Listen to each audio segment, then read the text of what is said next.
Hey folks, and welcome to the Truck King YouTube channel. Do you remember when PWCs were small, lightweight, and fun? Well, Yamaha certainly does, and that's why they have brought back this. This is the 2022 Yamaha JetBlaster, and we're gonna hit the water with it and tell you all about it.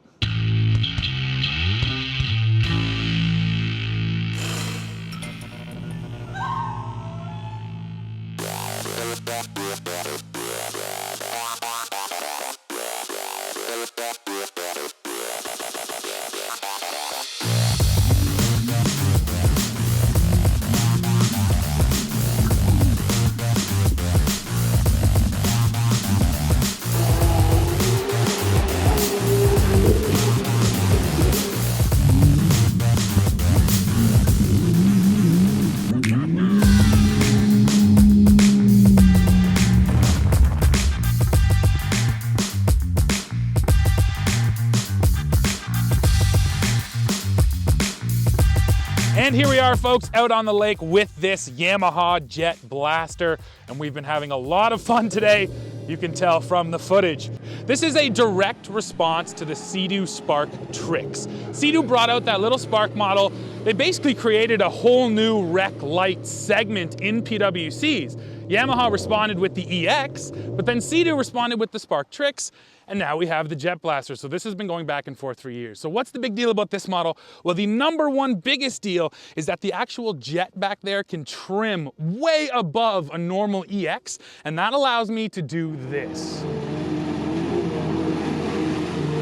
What you're watching right there is a water wheelie, and it's super easy to do. All you gotta do is nail the throttle with that jet all the way in the top position, and the nose just lifts right up out of the water. Now, the other thing that Yamaha did is they put these extra steps at the rear end of the footwell, so you can actually get right back up on here. So when the nose comes up, you don't feel like you're still standing on the flat ground. You have a really solid contact point with those footholds back there, and I do appreciate that. So what are the specs? Well, this JetBlaster uses the TR1 engine. That's a 3-cylinder, 4-stroke power plant. It's 1,049 cc's, and in this application, it has been tuned to 110 horsepower, which for just having fun out here doing circles, way more than enough power. And now, of course, the question always is, well, how fast does it go? Well, let's cut now to the top speed run. Okay, ladies and gentlemen, time for the top speed run here on the JetBlaster. Let's see what it'll do.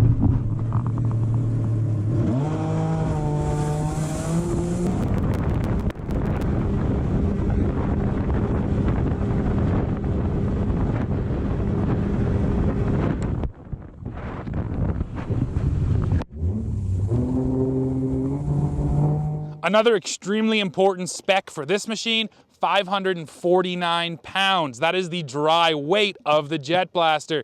And that just means that you can really control this thing on the water using your own body weight. You can see me doing it here. When you're up doing the water wheelies, when you're back on these footwells, I can steer this thing purely just with my feet by going like this. I do not have to work the handlebars. And that really just shows you that, yeah, it's so small, flickable, and lightweight that when you're out there, you can just control this thing really easily. Now, the flip side of that, and the downside to being lightweight, is you get thrown around by the waves. You're going through big chop, and you can really feel this force from the side pushing you over.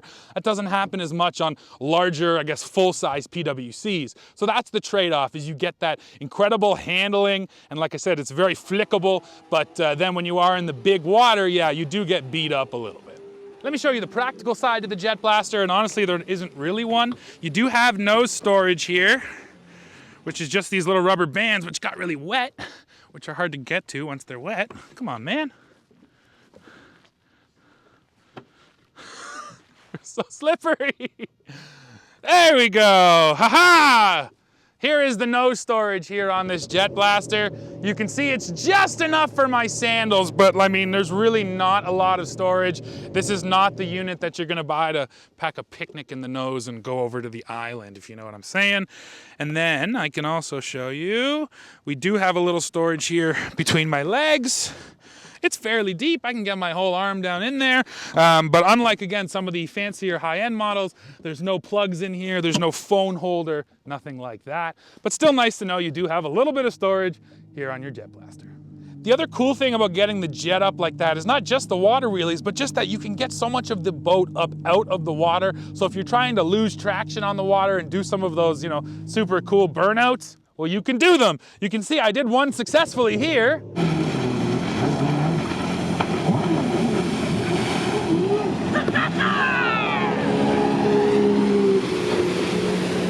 And you can see I failed at doing one here.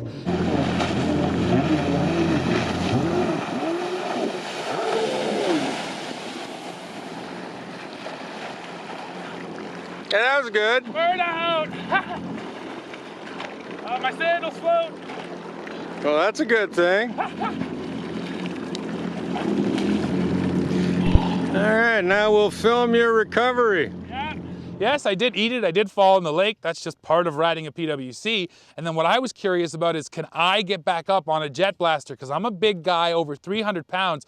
I weigh over half of the weight of this machine. And the problem I've had in the past is that when I try to climb up on something like this, I just drag the machine down with me. And I can again tell you about the Sea-Doo Spark Trixx. I fell off a Spark and I couldn't get back on. The thing was just too light that I dragged the bottom end down and then I just couldn't do it. So here on the JetBlaster, you'll see it. Did I struggle to get back up? Yes, I did a little bit, but I made it, and that is a big deal. Plus, there is a boarding step at the back. It's just on one side. It's quite small, but it is just enough to get your knee up on, and then your foot, and you can climb back up. So, hey, that was not graceful. So yes, even for big people, you're gonna be able to get back up on your JetBlaster when you do something silly and fall in the lake. Another positive about this jet is it actually adjusts quite fast. So right now I'm at the lowest level, and there's the top level. I mean, that's maybe 2 seconds that it takes to get from all the way up to all the way down. And that's key again, because when you're doing wheelies, sometimes you just want to peel out across the lake, and that's what you do. You hold that down button, the nose comes down, and away you go. So I also appreciate how quickly the jet actually adjusts its angle.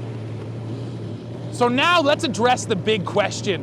What should you get, a JetBlaster or a Sea-Doo Spark Trixx? Well, I think that the big difference here is really the hull construction. Because the Sea-Doo is made out of that plastic material, it just comes across feeling kind of cheap.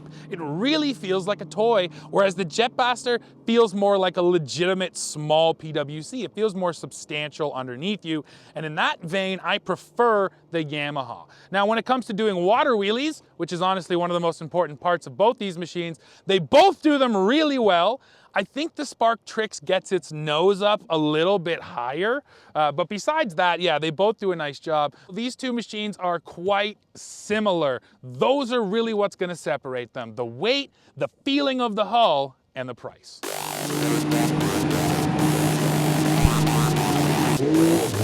Well, folks, that's it for this review.